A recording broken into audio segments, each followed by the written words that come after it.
Good morning guys. आज का lecture start करता है। आज Good morning, sir. या गुड मॉर्निंग। आज Good morning, sir. Yes, very good morning.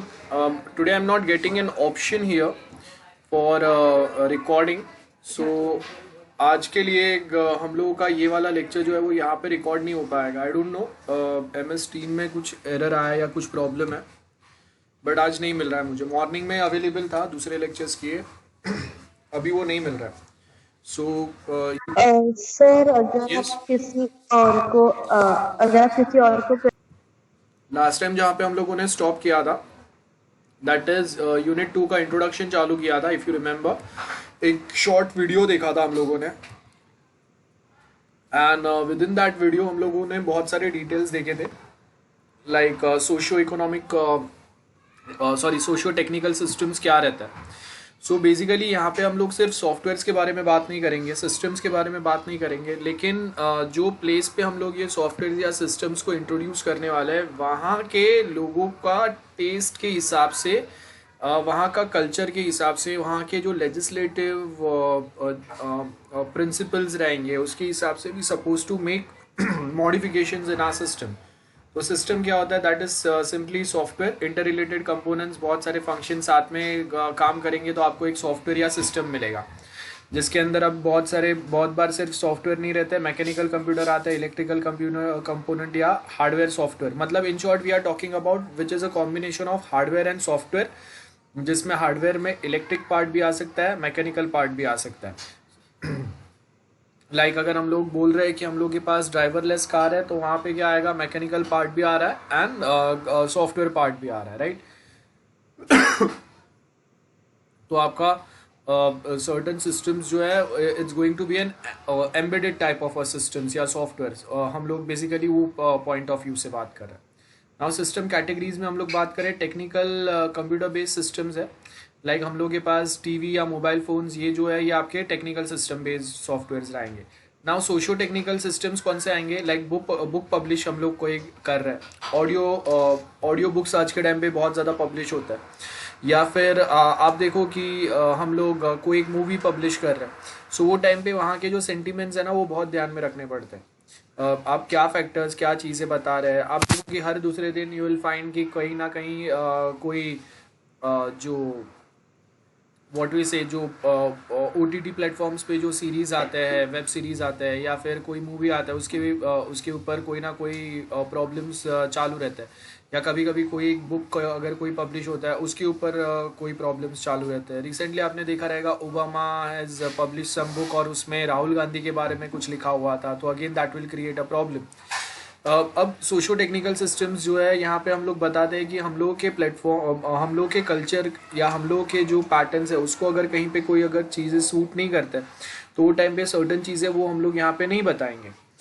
एक एग्जाम्पल समझते हैं हम लोग। आप देखो कि एक डॉक्यूमेंट्री बना था 2012 में, निर्भया गैंगरेप जो हुआ था, दिल्ली गैंगरेप बोलते हैं, निर्भया केस आपने सुना रहेगा। और उसके बाद में तभी से ऐसे रेप विक्टिम्स के लिए अलग से गवर्नमेंट ने निर्भया फंड्स भी बनाया हुआ है। सो अब यहाँ पे क्या हुआ कि BBC ने डॉक्यूमेंट्री बनाया, मतलब they try to present the second side of this thing, कि ऐसे केसेस या ऐसे प्रॉब्लम्स क्यों होते हैं, जिसमें उन्होंने अलग अलग जो हम लोगों के जो विक्टिम्स थे, सॉरी जो मेन जो कल्प्रिट थे, जो जेल में बंद थे, उनके फैमिली से जाके बात किया, एंड वो कहाँ पे रह रहे थे, कैसे कल्चर में थे, वो सब पे फोकस किया।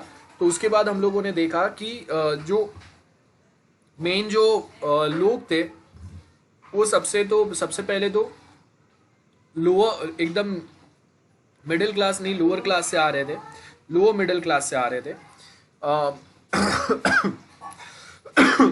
मेनली ऐसे थे जहाँ पे बड़ा फैमिली होता है, गरीब लोग हैं और फैमिली बहुत बड़ा है, so parents can not give enough conditions for everyone. So उससे प्रॉब्लम क्या होता है कि आप अगर देखेंगे तो इनफ एजुकेशन नहीं मिल पाता है, बाकी के रिसोर्सेज इनफ नहीं मिलते हैं। सो उसकी वजह से they start working at some और दी अदर प्लेसेस, और वहाँ पे वो अलग अलग लोगों से मिलता है।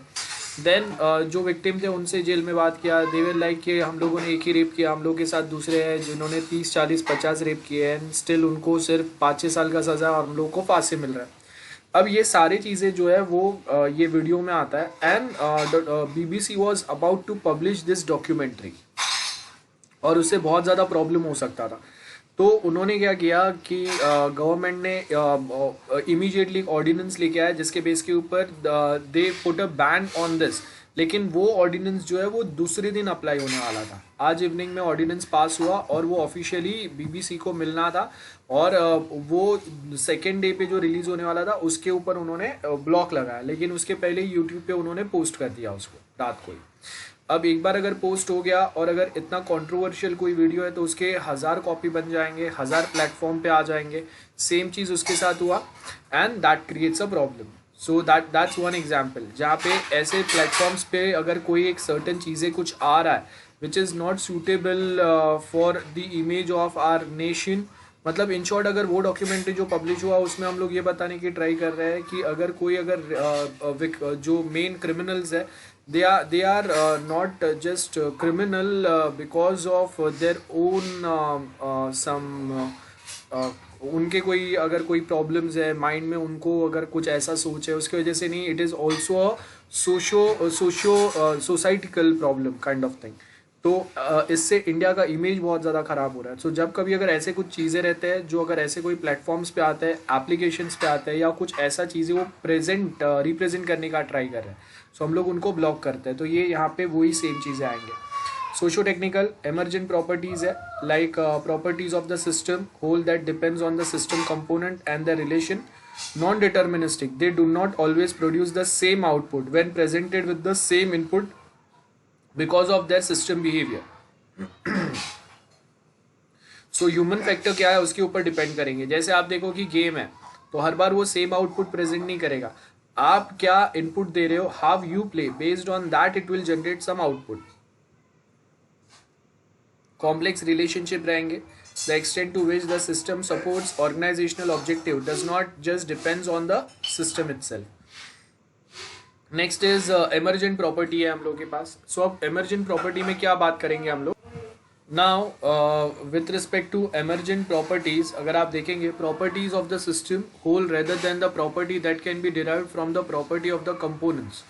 फॉर एग्जाम्पल हम लोग कंप्लीट, जैसे अगर हम लोग बात करेंगे कि अगर फेसबुक की बात कर रहे हैं हम लोग, सो कंप्लीट फेसबुक के सारे फीचर्स कंबाइन कैसे वर्कआउट हो रहे हैं, कैसा वो आउटपुट जनरेट कर रहे हैं, कैसे हम लोग को हेल्प कर रहे हैं, वो कंबाइन हम लोग बात करेंगे। वी वर नॉट लाइक कि ओके फेसबुक का ये वाला फीचर अच्छा है but this component is not working properly.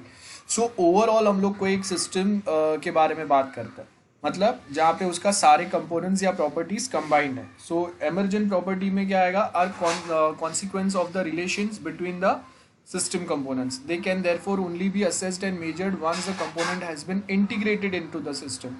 तो कोई कंपोनेंट कैसा बिहेव करेगा। अब इंडिविजुअली हम लोगों ने चैटिंग एप्लीकेशन बना दिया, वीडियो कॉलिंग फैसिलिटी बना दिया, ओके। अब जब तक वो पूरा हम लोगों के वेबसाइट के साथ में इंटीग्रेट कनेक्ट नहीं होता है और कनेक्ट होने के बाद में वो कैसा रिजल्ट जनरेट करता है, वो जब तक हम लोग को पता नहीं चलता तब तक हम लोग उसके ऊपर कोई हम लोग का फाइनल डिसीजन नहीं दे सकते। फॉर एग्जाम्पल अगर मैंने कोई एक चैटिंग एप्लीकेशन बनाया, सो वो स्टार्टिंग में तो बहुत प्रॉपर बिहेव कर रहा था, बट जैसे जैसे उसके ऊपर जो डेटा हम लोग सेंड कर रहे हैं उसका साइज बढ़ते गया, the number of people who are using it simultaneously वो बढ़ते गया, वैसे आपका जो परफॉर्मेंस है वो कम होते गया। सो मेनली रिलायबिलिटी कि अनएक्सपेक्टेड कितने बार फेलियर आ रहा है, एरर्स आ रहे हैं या वर्कआउट ही नहीं हो रहा है। सो आप देखोगे अभी जो हम लोगों ने देखा सर्टन फीचर्स अगर कुछ मिस हो रहा है, सो ये क्या हो गया, this is something which is called as reliability. तो यहाँ पे अब आप देखो कि rarely we are facing some problem on MS team. ऐसा नहीं होता है कि हर वीक हम लोगों को ऐसे कोई प्रॉब्लम्स फेस करने पड़ रहा है और उसका भी एक्चुअल रीज़न अभी तक हम लोग को पता नहीं है। अगर ये सिर्फ अगर MS टीम का रिजल्ट एक प्रॉब्लम है तो चलो एक बार के लिए हम लोग आज के दिन में चला लेंगे, बिकॉज हम लोगों को ज़्यादा प्रॉब्लम नहीं हुआ है। रेयरली वी आर फाइंडिंग और फेसिंग सच एरर्स। सो ये इसके लिए हम लोग यहाँ पे ऐसे कोई अनएक्सपेक्टेड कुछ चीज़ें अगर हो रहा है कि आज रिकॉर्ड नहीं हो रहा है या हम लोग को कोई दूसरा एरर आ रहा है, so this want create much difference और मच प्रॉब्लम. देन नेक्स्ट क्या है, सिक्योरिटी. सिंपल है. अगर मेरे अकाउंट से अगर कोई दूसरा अगर एक्सेस करने की ट्राई कर रहा है, so how secure is my account, है ना. इट शुड नॉट हैपन कि कोई student are trying to get the access of professor's account and उसके through they are just checking the assignments और test papers which is uploaded from the professor site and that they are also getting the access of. तो अगर ऐसा नहीं हो रहा है, that means this is proper. अगर कहीं पे कोई डिफेक्ट अगर हम लोगों को मिल रहा है, कोई कहीं पे कोई प्रॉब्लम है, तो हम लोग कितना इजीली उसको फिक्स कर पा रहे हैं. और ये फिक्स करने का मेन पैटर्न क्या रहेगा कि आपको अगर फ्यूचर पास्ट में अगर सिमिलर टाइप की अगर प्रॉब्लम फेस हुआ है, तो आपने उसका एक डॉक्यूमेंट बना के रखा रहेगा, स्क्रीनशॉट डाल के रखा रहेगा कि ओके प्रीवियसली भी ऐसा कोई प्रॉब्लम मुझे फेस हुआ था और वो टाइम पे this steps which is basically followed और उसकी वजह से ये प्रॉब्लम सॉल्व हो गया था. जैसे आज का प्रॉब्लम अगर हुआ है हम लोगों का कि अगर हम लोगों का जो लेक्चर है वो MS टीम पे अगर रिकॉर्ड नहीं हो रहा है and I am also facing some other errors, तो मैं क्या करूँगा, ये सेम चीज़ जो है इसको नोट करके रखूँगा कि व्हाट आर द रीजंस जिसकी वजह से यहाँ पे आज मुझे रिकॉर्डिंग ऑप्शन नहीं मिल रहा था और नेक्स्ट टाइम मैं अभी क्या स्टेप्स फॉलो करूँगा या क्या प्रॉब्लम हुए थे जिसकी वजह से रिकॉर्डिंग ऑप्शन नहीं आ रहा था. Next time what I suppose to do if I face the same problem. Usability बहुत सिंपल है.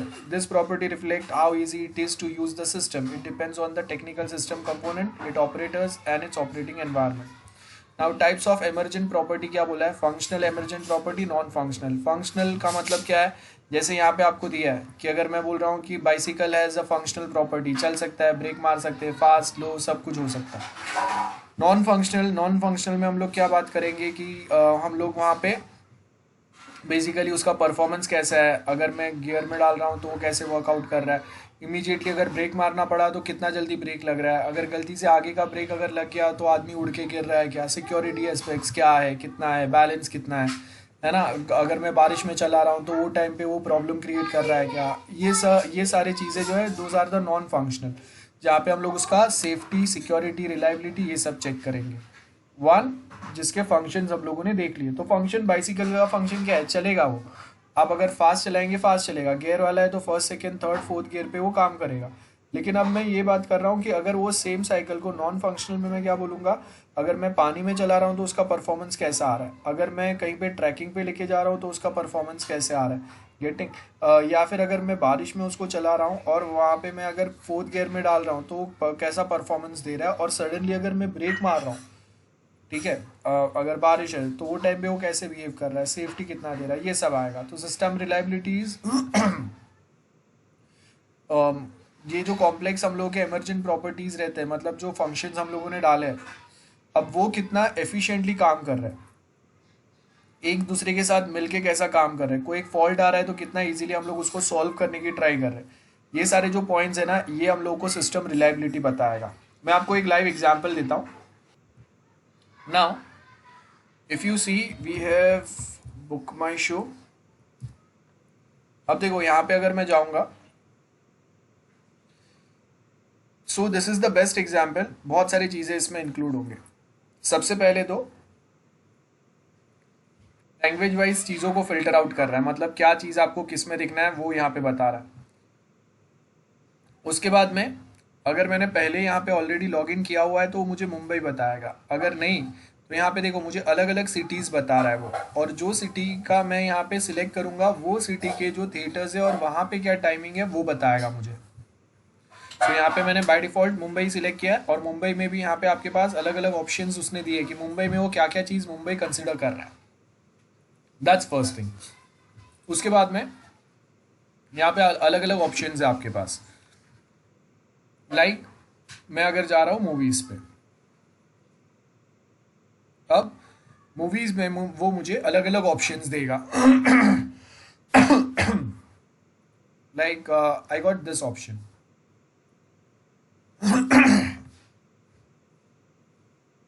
अब यहाँ पे अगर आप देखेंगे, मेनली आप देखो आपको उसका डिटेलिंग बता रहा है, कौन से लैंग्वेज में अवेलेबल है वो बता रहा है. अब यहाँ पे प्रॉब्लम कब आएगा, जब ये इसी को अगर मैं ओपन करता हूँ कोई दूसरे सिटी में, जैसे मुंबई की जगह पे यहाँ पे अभी मेरे पास सिटी है सपोज बेंगलुरु या फिर हैदराबाद है। अब ये जो हम लोग की सर्टन सिटी है या कोची है, सो ये जो हम लोग की सिटीज़ है वहाँ पे हिंदी ज़्यादा पॉपुलर नहीं है, वहाँ के जो तमिल तेलुगु कन्नड़ जो भी है वो वाले लोग आपको वहाँ पे मिल रहे हैं। तो अब वहाँ पे अगर ये मुझे बता रहा है कि आपको हिंदी लैंग्वेज में ये मूवी बता रहा है, so that is the problematic thing, बराबर है। अब ये सेम मूवी अगर मैं यहाँ पे बेंगलुरु में या फिर कोची में देखता हूँ, तो ये जो मूवी है इसका लैंग्वेज यहाँ पे अगेन चेंज होना चाहिए, या फिर मुझे और दूसरा ऑप्शन आना चाहिए कि ये मूवी नहीं हिंदी को छोड़ के कोई दूसरे लैंग्वेज में भी अवेलेबल है। सो अगर वो ऑप्शन नहीं आ रहा है, इट मीन्स कि हम लोगों को यहाँ पे लेट्स सपोज यहाँ पे गए हम लोग, so still it's giving the same Hindi वाला ऑप्शन, इट मीन्स कि ये एक ही लैंग्वेज में अवेलेबल है। अब आप देखो बहुत बार जो मूवीज़ होते हैं वो मल्टीपल लैंग्वेजेस में अवेलेबल रहता है, बराबर है। जैसे we have some other movies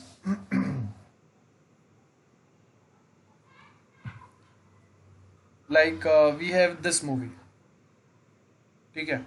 अब ये वाला अगर आप मूवी देखेंगे, this movie is available in multiple languages. अब हम लोगों ने एक जो पॉइंट देखा उसमें हम लोगों ने क्या देखा, फॉल्ट्स जो है उसको आपको एलिमिनेट करना है। अब फॉल्ट्स कैसे एलिमिनेट होंगे यहाँ पे, लाइक अगर मैं ये मूवी पे जा रहा हूँ, ये मूवी पे जाके अगर मैं बुक टिकट्स कर रहा हूँ, अब देखो यहाँ पे दो ऑप्शन दे रहा है आपको, बाई या रेंट, ये नया ऑप्शन है, ये पहले नहीं था। आज के टाइम पे ये ऑप्शन आपको अवेलेबल है। You can rent this movie 30 days but will have 2 days to watch it once you start playback. Then next आपको क्या बता रहा है, बुक माई टिकट बता रहा है। अब यहाँ पे जाके मैं अलग अलग वे में मेरा टिकट्स बुक कर सकता हूँ। अब सपोज मैंने यहाँ पे बुक किस में किया, हिंदी में किया या फिर इंग्लिश में किया। सपोज लेट सपोज मैंने यहाँ पे इंग्लिश में बुक किया है, विच इज़ 2D स्क्रीन, ये वाला बुक किया या फिर ये वाला बुक किया, ठीक है। और else I am booking this one, so अगर मैं ये वाला बुक कर रहा हूँ, यहाँ पे मुझे ये शोज बता रहा है, देखो। अब ये देखो यहाँ पे कोई एक टाइम अगर जस्ट अभी निकल गया 11:45 अभी निकल गया, तो अब ये जो है ये यहाँ पे फिलहाल के लिए टेम्पररी मुझे बता रहा है, थोड़े टाइम के बाद में ये जो है ये हाइड हो जाएगा एंड बाद में मुझे सिर्फ ये एक ही दिखेगा यहाँ पे, बराबर है। That is first thing. ध्यान से सुनो जो ऑप्शन बता रहा हूँ, बाद में हम लोग डिस्कस करते हैं। अब सपोज हम लोगों ने यहाँ पे प्रॉब्लम क्या हुआ, मैं ये टिकट्स जो बुक कर रहा हूँ ये इंग्लिश वाले के लिए कर रहा हूँ, ठीक है। लेकिन यहाँ पे अभी उन्होंने जो यहाँ पे जो ऑप्शन दिए मुझे, इसमें मिस्टेक हो गया। मतलब मैं मूवी शोज जो बुक कर रहा हूँ वो इंग्लिश के लिए कर रहा हूँ, लेकिन गलती से ये हिंदी वाला ही है, यहाँ पे स्पेलिंग मिस्टेक हो गया, इंग्लिश की जगह पे हिंदी दिख रहा है। सो जब मैं हिंदी वाले मूवी टिकट्स बुक कर रहा हूँ तो इंग्लिश वाले के लिए बुकिंग हो रहा है, इंग्लिश वाले का कर रहा हूँ तो हिंदी वाले के लिए हो रहा है।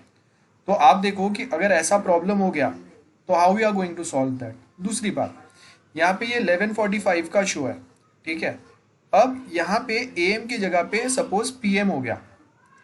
अब हम लोगों के जैसे और सपोज 100 लोगों ने ये सेम शो बुक किया, now they all are waiting for PM। सब रात को पहुंचेंगे। अब सडनली अगर पता चलता है कि हम लोगों के यहाँ से एक छोटा सा मिस्टेक हुआ था, ये A का जो है वो P हो गया, एंड उसकी वजह से आपका शो जो है वो मॉर्निंग में खाली निकल गया, तभी कोई नहीं आया, और वो मॉर्निंग का शो जो पूरा खाली गया उसके सारे लोग जो है अभी आ रहे हैं। सो अब ये क्या है, this is again a problem, how you are going to tackle this. Next thing, अब कहीं कहीं पे आप देखो कैंसलेशन अवेलेबल रहता है और उसका कैंसलेशन पॉलिसी होता है। अब यहाँ पे अगर मैं बोल रहा हूँ यहाँ पे मैंने ये एक्सेप्ट किया, कैंसलेशन पॉलिसी कुछ दिया रहेगा, मैंने यहाँ पे सपोज 3-4 टिकट्स जो है ये सिलेक्ट किए, ठीक है, मैं बुक कर रहा हूँ। अब इसके बाद में प्रॉब्लम ये होगा कि कैंसलेशन में सपोज अगर वो बोल रहा है कि यहाँ पे आपका कैंसलेशन जो है it is valid 1 hour before the movie या half an hour, suppose half an hour तक अगर ये मुझे दे रहे हैं या फिर 15 minutes तक मुझे दे रहे हैं, मतलब टिल 2:45 और till 3 o'clock I can cancel this movie. So अब यहाँ पे प्रॉब्लम हम लोग क्या वेरीफाई करेंगे कि अगर 3 o'clock तक अगर या फिर ये मुझे 2:45 या 20 minutes बिफोर मूवी या 15 minutes बिफोर मूवी अगर ये मुझे अलाउ कर रहा है कैंसलेशन के लिए, तो अब क्या होगा कि मैं थिएटर में घुस जाऊंगा और उसके बाद में I will cancel this. Getting समझ में आ रहा है? 15 मिनट्स पहले मैंने वहाँ पे एंट्री ले लिया और उसके बाद में मैं ये बुक कैंसिल कर रहा हूँ मेरा बुकिंग।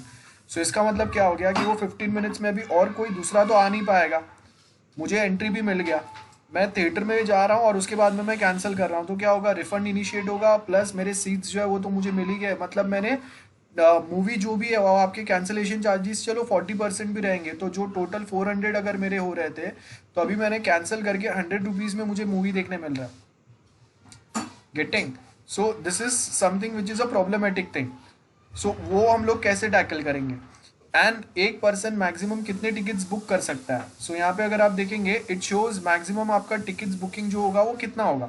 सो सपोज अगर मैं यहाँ पे जा रहा हूँ, if I try to book the ticket, वो मुझे अभी यहाँ पे ऑप्शन नहीं दे रहा है। देखो मैंने 2 टिकट्स यहाँ पे सिलेक्ट किए थे, बाय डिफॉल्ट वो 2 ही सिलेक्टेड बता रहा है। अब मैं बोल रहा हूँ कि नहीं मुझे एट ए टाइम 10 चाहिए, तो मैक्सिमम 10 ही वो बुक करने अलाउ कर रहा है।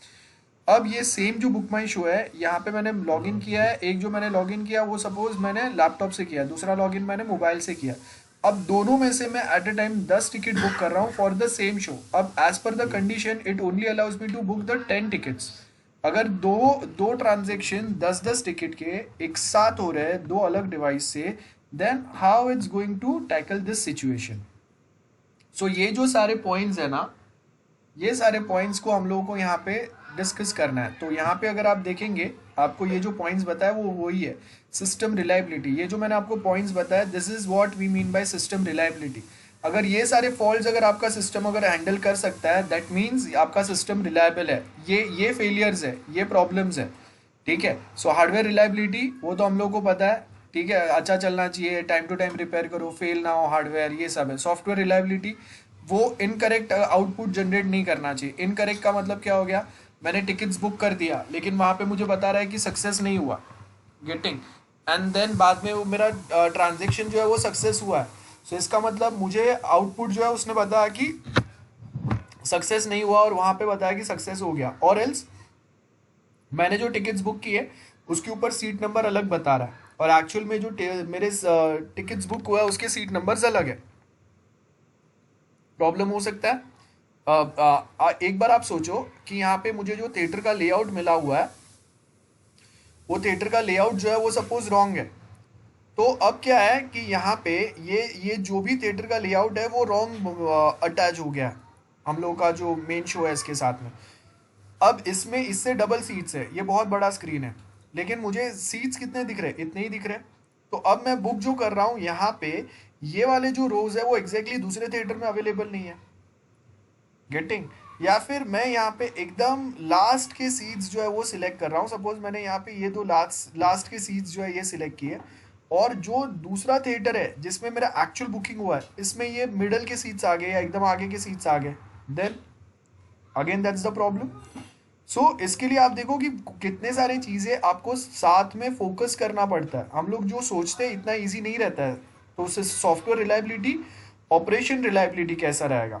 तो सॉफ्टवेयर रिलायबिलिटी आपका इनकरेक्ट आउटपुट जनरेट नहीं होना चाहिए, और at same point of time आप जब ये बुकिंग्स ले रहे हैं तो हर आप अलग अलग स्क्रीन्स देखेंगे, उसमें अलग अलग आपके नंबर ऑफ सीट्स रहते हैं, बराबर है। हर थिएटर का साइज बड़ा छोटा रहता है, तो उसके हिसाब से यहाँ पे वो सेम जो पैटर्न है वो मैच होना चाहिए। यहाँ भी आप देख लो, अगर ये वाला मैं देख रहा हूँ एक आइनॉक्स है, देन मैं दूसरा अगर ये वाला देख रहा हूँ, सो इसमें नंबर ऑफ सीट्स जो है वो अलग है। अब एक ही थिएटर के अंदर ऐसे 5-6 स्क्रीन्स रहेंगे, मल्टीप्लेक्स रहेगा, तो उसमें अलग अलग सीट्स रहेंगे। तो वो टाइम पे आप कहाँ पे कैसा बुकिंग कर रहे हैं वो हम लोग देखेंगे यहाँ पे, याद रखो। अगेन यहाँ पे अगर मैं देखूंगा, सो यहाँ पे अगेन जो नंबर ऑफ सीट्स है वो अलग है। तो कहीं पे भी ऐसा नहीं होना चाहिए कि हम लोग जो थिएटर बुक कर रहे हैं उसका स्क्रीन और नंबर ऑफ सीट्स अलग है और आपको एक्चुअल में जो दिख रहा है वो अलग है। सो क्या होगा कि अगर मेरा थिएटर जो है वो बहुत छोटा सा है सपोज, ठीक है, प्रीवियस वाला जो देखा हो ऐसा छोटा सा थिएटर है, और नंबर ऑफ सीट्स जो अभी मुझे यहाँ पे बता रहा है, सपोज वो बता रहा है 100 सीट्स बता रहा है, 150 बता रहा है, और एक्चुअल में 60 सीट्स ही अवेलेबल है on that in that theatre, बहुत छोटा सा स्क्रीन है। सो अब क्या होगा, आपने 150 टिकट्स बेच दिए और आपके पास सीट्स कितने हैं, 60 है। How you are going to manage? और उसमें भी आपने जिसको जो टिकट्स जो सीट्स अलॉट किए वो तो मिलने ही नहीं है फिर भी। So that creates a lot of problem. आप देखो कि ये सेम चीज़ अगर फ्लाइट टिकट बुकिंग या बस टिकट बुकिंग में अगर हम लोग करेंगे, सो वहाँ पे भी कितना प्रॉब्लम हो सकता है। सो सेम चीज़ है यहाँ पे, reliability relation, hardware failure can generate a spurious signals, बराबर है वो। सॉफ्टवेयर एरर्स अगेन एक अलार्म है कि आपको क्या करना है, सॉफ्टवेयर पे ज़्यादा स्ट्रेस आ रहा है, ज़्यादा प्रॉब्लम आ रहा है, या कहीं पे चेंजेस की ज़रूरत है, या फिर जो एनवायरनमेंट हम लोग यूज़ करें वो एनवायरनमेंट प्रॉपर नहीं है, ऐसे बहुत सारे प्रॉब्लम्स हो सकते हैं। तो सॉफ्टवेयर इंजीनियरिंग के अंदर यही वी मॉडल आता है। This is the V model या वीवी मॉडल बोलते हैं इसको हम लोग। जब अगर मैं सॉफ्टवेयर रिक्वायरमेंट डिफाइन करता हूँ सॉफ्टवेयर का, सो लास्ट में जो मेरा सिस्टम बनेगा जिसको मैं डीकमीशन मतलब यूजर एंड पे भेजूंगा, ये दोनों मैच होने चाहिए। This both should be matching to each other, ठीक है। देन जो मैंने डिजाइन्स बनाए वो डिजाइन्स जब मैं सिस्टम इवेल्युएट करूंगा, मतलब फाइनली सारे मेरे छोटे छोटे सॉफ्टवेयर के पार्ट कनेक्ट करके जब मैं टेस्ट करूंगा, इंटीग्रेशन टेस्टिंग होगा, तो वो टाइम पे ये जो फाइनल सॉफ्टवेयर जो टेस्ट कर रहा हूँ, it should match with the design जो मैंने बनाए थे।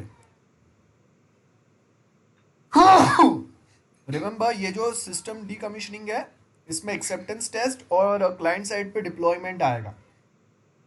यहाँ पे आपका क्या आएगा, सारे सिस्टम्स कंबाइन कर रहे हैं। अब उसके जो छोटे छोटे सब सिस्टम्स बनाए हम लोगों ने, मतलब सब मॉड्यूल्स बनाए, मॉड्यूल के सब मॉड्यूल, उसको जब वन बाय वन हम लोग इंस्टॉल करेंगे, एक दूसरे के साथ कनेक्ट करेंगे, दैट इज सिस्टम इंस्टॉलेशन। तो वो टाइम पे जैसे हम लोगों ने छोटे छोटे मॉड्यूल्स बनाए थे और उसको जैसे कनेक्ट करने का यहाँ पे सोचा था डिजाइनिंग में, this is the part of designing only, वो सेम चीज़ यहाँ पे होना चाहिए।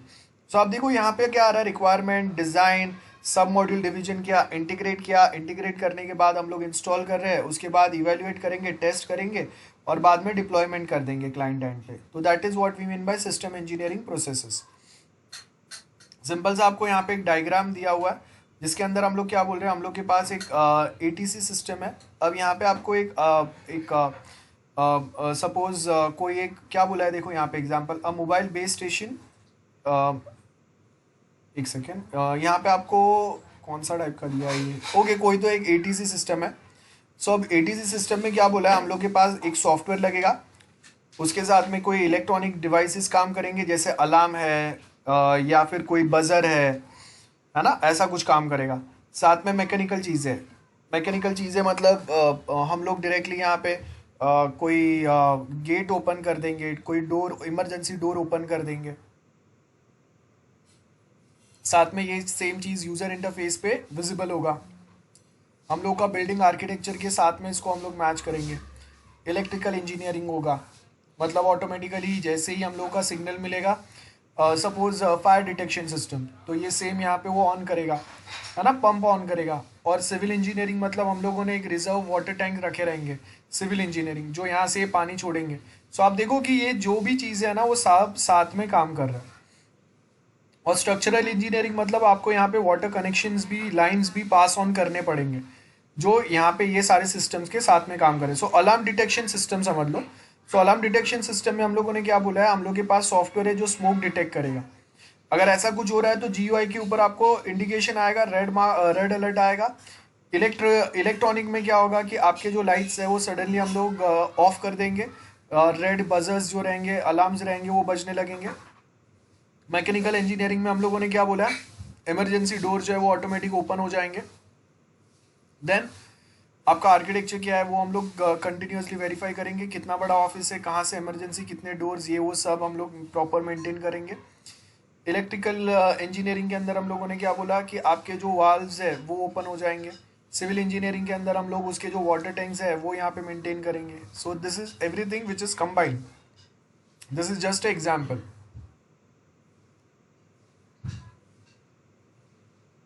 तो यहाँ पे आपको वही दिया, इसका सिस्टम रिक्वायरमेंट कैसे बताएंगे, सिस्टम ऑब्जेक्टिव कैसे डिफाइन करेंगे, सिस्टम रिक्वायरमेंट के प्रॉब्लम कैसे बताएंगे।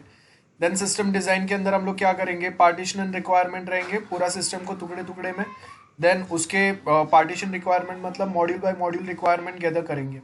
देन उसके module and submodule division यहाँ पे काम करेगा, बराबर है।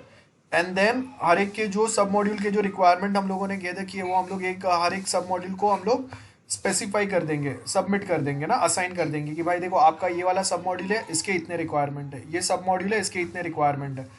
उसके हिसाब से हम लोग नंबर ऑफ फंक्शंस कितने उसमें लगेंगे वो डिफाइन कर देंगे। एंड उसके बाद में हम लोग उसके लिए इंटरफेस बनाएंगे, डिज़ाइंस बनाएंगे, जहाँ से आप वो सारे फंक्शंस एक्सेस कर पाएंगे, डेवलप कर पाएंगे, कैसे वो एक दूसरे से कनेक्ट होंगे, वो सारे बात। तो सबसे पहले क्या बोला है, partitioning requirement. So partitioning requirement में क्या बोला है, analyse and organise requirement into related groups, identify subsystems, identify sets of subsystem with collective can meet the system requirement and group of requirement related to subsystem, that's another thing. Assign requirements to subsystems, बराबर है, क्या रहेंगे, कैसे रहेंगे, वो सब बताएंगे। So this are the basic points, I hope ये क्लियर है सब। सेम वे सब सिस्टम के फंक्शनलिटीज़ क्या रहेंगे वो बताएंगे हम लोग, एंड उसके इंटरफेसेस कैसे रहेंगे जिससे हम लोग इजीली उसके साथ वर्कआउट कर सके। जो क्रिटिकल एक्टिविटीज़ रहेंगे, क्रिटिकल मतलब जिसके ऊपर ह्यूमन डिपेंडेंस ज़्यादा रहेगा, उसको हम लोग प्रॉपरली वेरीफाई करेंगे। और उसके बाद देखो ये रिक्वायरमेंट एंड डिज़ाइन सेम चीज़ है। अब यहाँ पे आपको क्या बोला है, एक स्पाइरल मॉडल फॉलो होगा, ठीक है। स्पाइरल मॉडल का मतलब क्या होगा कि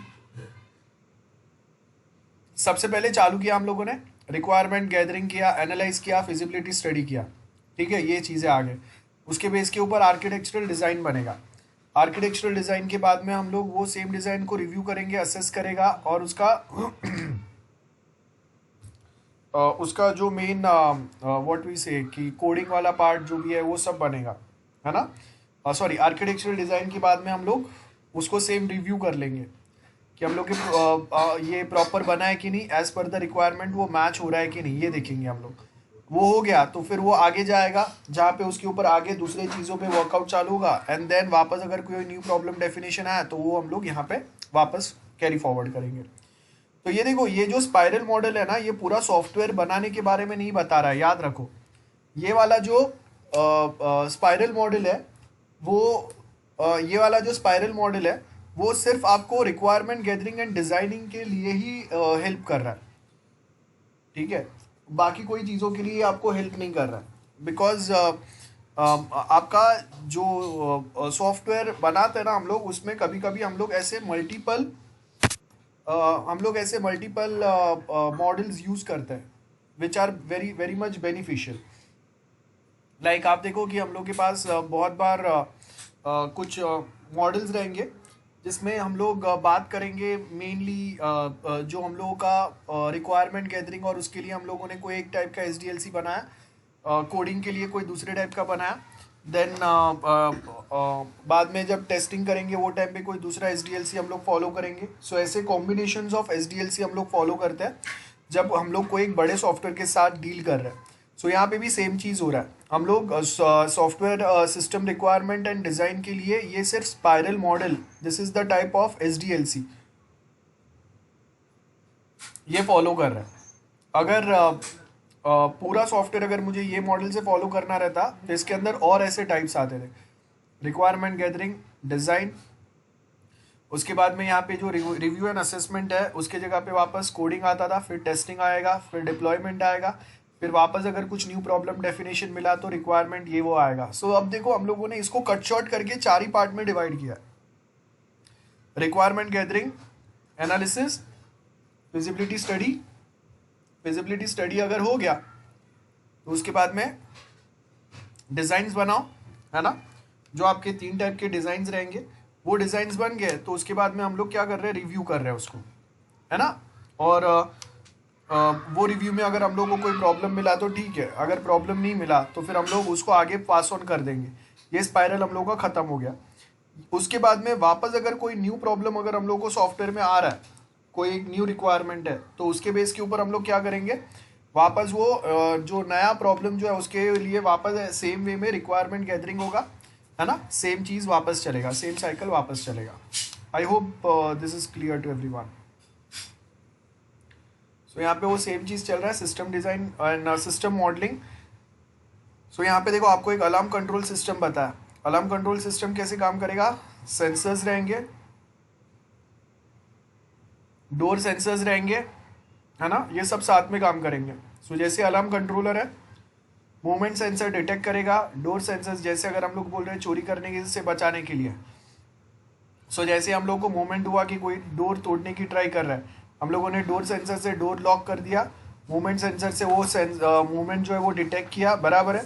और उसके बेस के ऊपर सायरन बजने लगा, एक वॉइस मैसेज किसी को जाएगा, टेलीफोन कॉलर के पास इंफॉर्मेशन जाएगा, यहाँ से हम लोग पुलिस को इन्फॉर्म कर देंगे, ये सेम सिस्टम हम लोग का काम करेगा. That is something which is defined here. So again इसके अंदर सिर्फ सॉफ्टवेयर काम नहीं कर रहा है, this is the embedded system. अगर आप ध्यान से देखोगे तो बराबर है. डोर लॉक अगर हम लोग कर रहे हैं, इसका मतलब ये हम लोगों का अगर मेटल डोर है या फिर वुडन डोर है, सो यहाँ पे क्या आ रहा है, मैकेनिकल एंगल आ रहा है, बराबर है. देन उसके साथ में मूवमेंट सेंसर्स हम लोग कैप्चर कर रहे हैं, सो इलेक्ट्रॉनिक पार्ट भी आ गया. सायरन बजा रहे हैं हम लोग, वॉइस सिंथेसाइजर कर रहे हैं हम लोग, है ना. सो ये देखो अभी यहाँ पे बहुत सारी चीज़ें जो है ना उसको कॉम्बिनेशन यूज होगा, electrical, electronic, mechanical as well as software.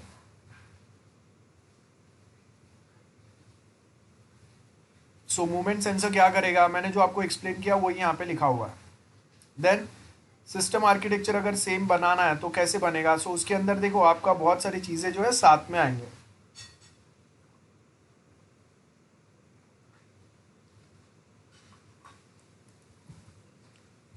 यहाँ पे अगर हम लोग देखें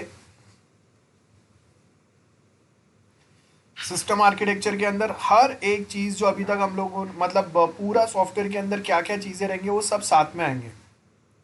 सो यहाँ पे क्या बोला है, एयरक्राफ्ट सिस्टम सिमुलेशन है. रडार्स रहेंगे मॉनिटर करने के लिए, ट्रांसपोरेंडर्स रहेंगे उनका पोजीशंस डिटेक्ट करने के लिए.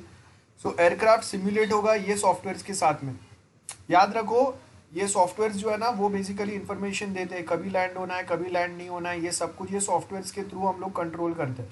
अगर ये सॉफ्टवेयर जो है वो अगर फेल हो गया या ये सॉफ्टवेयर ने मिस्टेक कर दिया तो सोचो अभी लैंड नहीं करना था, उसने बता दिया लैंड कर दो, है ना, या फिर लैंड करने बोला था तभी हम लोगों को कमांड या इन्फॉर्मेशन नहीं मिला, हम लोगों ने डिले किया, तो अब क्या हुआ, दूसरा फ्लाइट टेक ऑफ कर रहा है तब हम लोग लैंड कर रहे हैं, सो क्या हो गया, क्रैश हो गया.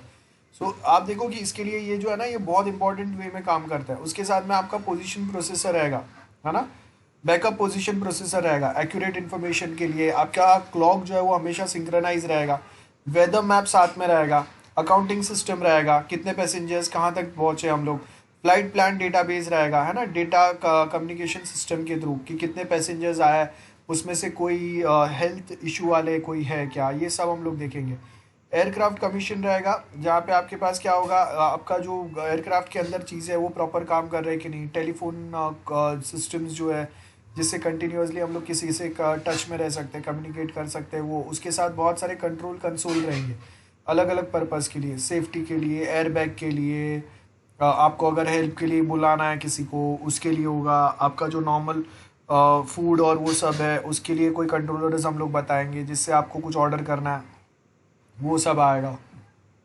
तो ये सारी चीज़ें जो है वो साथ में काम करेंगे, emergency as well as the normal use वाला. ये आपका कंप्लीट सिस्टम आर्किटेक्चर मॉडल हो गया. सब सिस्टम डेवलपमेंट इसी के टुकड़े टुकड़े हम लोग बनाएंगे, सिस्टम इंटीग्रेशन वही टुकड़ों को जमा करेंगे और उसको हम लोग बिग बैंग बोलते हैं. मतलब सारे सारे छोटे छोटे पार्ट को जब हम लोग कंबाइन एक साथ कनेक्ट करेंगे ना, so that is the big bang approach. ठीक है, सारे parts integration can be done using big bang approach all at once. मतलब सारे टुकड़े को एक साथ इंटीग्रेट करके एक साथ चेक करो. सिस्टम इवॉल्व करना मतलब जहाँ जहाँ पे चेंजेस की ज़रूरत है time to time technical perspective से, कॉम्पिटिटर ने बिजनेस में नए आइडियाज़ लाए तो उसके हिसाब से आपके बिजनेस पर्सपेक्टिव में चेंज हुआ, उसके हिसाब से परफॉर्मेंस कैसा है उसका, इसके हिसाब से, बराबर है. ये सारे हम लोग चेंजेस जो है वो यहाँ पे मॉनिटर करेंगे. और लास्ट में सिस्टम डीकमीशनिंग होगा, मतलब taking the system out of service after it's useful life time. उसके जगह पे कोई नया सिस्टम लेके आएंगे हम लोग, है ना. सो यहाँ पे आपको क्या बोला है, may require removal of material for example which, अगर आपको एक सपोज आपने कोई एक सॉफ्टवेयर या कुछ निकाल लिया या उसके सर्वर्स आपने डिसमेंटल करके सारी चीज़ें आपने अभी क्लाउड पे डाल दिए, तो वो जो ग्रीन कंप्यूटिंग में पढ़ा है ना हम लोगों ने कि ये जो डिवाइसेस अभी अगर हम लोग फेंक देंगे यही वेस्ट होगा, केमिकल्स उसमें से बाहर आ सकते हैं, वही सब सेम चीज़ है. Organisations, people and computer systems, क्या बोला है, socio technical systems are organisational system intended to help deliver some organizational or business goals. If you do not understand the organizational environment, where a system is used, the system is less likely to meet the real needs of the business and its users. तो जैसे अभी मैंने आपको book माई show का बताया, तो अगर आपको एक्चुअल में समझा ही नहीं है, अगर मैं नॉर्मली अगर आपको बोलूँगा बुक माई शो क्या है, तो आपको मूवी टिकट बुकिंग करना है. अब वो मूवी टिकट बुकिंग में आप देखो कि आपके कितने अलग अलग टाइप के बुकिंग्स आ रहे हैं. बराबर है. एक बुकिंग जिसके अंदर हम लोग बेसिकली क्या कर रहे हैं, थिएटर का सबसे पहले, अब देखो हर एक थिएटर का हर एक जो स्क्रीन है, वो हर स्क्रीन सबसे पहले तो मैच होगा. अगर वो मैचिंग अगर सक्सेस नहीं हुआ, आप किसको कितना टिकट सेल करोगे वो पता ही नहीं चलेगा. सो फर्स्ट ऑफ ऑल आपको मैच करना है. दूसरी बात, कैंसलेशन पॉलिसी है तो वो कब तक वैलिड है वो देखना है. मैक्सिमम कितने टिकट्स हम लोग दे सकते हैं. अब आप देखो कि कैंसलेशन पॉलिसी में क्या होगा, आपका कोई राइवल है, बराबर है, जैसे दो थिएटर सपोज बाजू बाजू में ही है, आपका कोई राइवल है. अब आपके यहाँ पे ज़्यादा लोग आ रहे हैं, उसके यहाँ पे कम आ रहे हैं. तो अगर मैं बोल रहा हूँ कि आप एट अ टाइम मुझे सपोज 10 टिकट्स बुक करने के लिए अलाउ कर रहे हो, तो मैंने क्या किया, मैक्सिमम 10 टिकट्स आर अलाउड. सो मैंने अपने 20-25 लोगों को बोला कि भाई 10-10 टिकट एक साथ उठा लो. अब उन्होंने जैसे ही 10-10 टिकट्स उठा लिए, आपका मोस्ट ऑफ जो काम के जो सीट्स थे वो सारे फुल हो गए. अब कोई भी अगर आएगा तो स्टार्टिंग के अगर 2-4 रोज ही अगर खाली रहेंगे तो वो तो देखने आएंगे नहीं. तो वो क्या करेंगे, वो फिर उसके बाद का जो अल्टरनेटिव चॉइस है वो देखेंगे.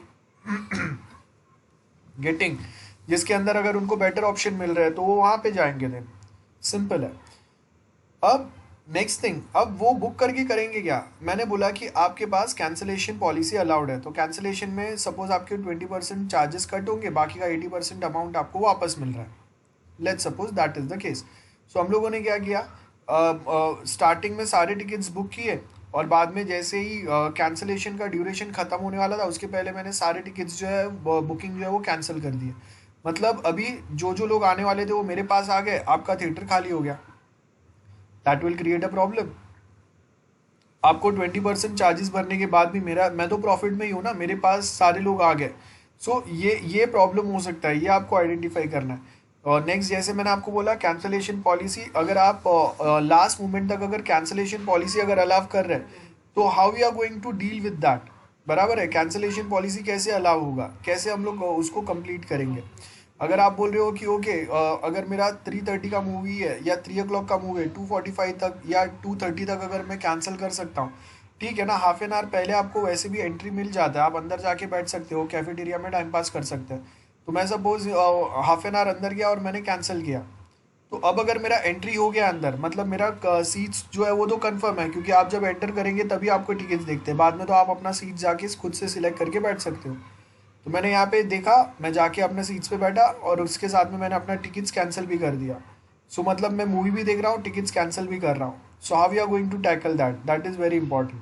सो यहाँ पे आपको वही दिया है कि हम लोग के पास क्या है, सिस्टम डिकमिशनिंग करेंगे, पुराना हटा के नया लाएंगे, तो वो टाइम पे आपको ये सारे फैक्टर्स और उसके साथ में जो दूसरे चैलेंजेस आ सकते हैं उसके ऊपर फोकस करना रहता है.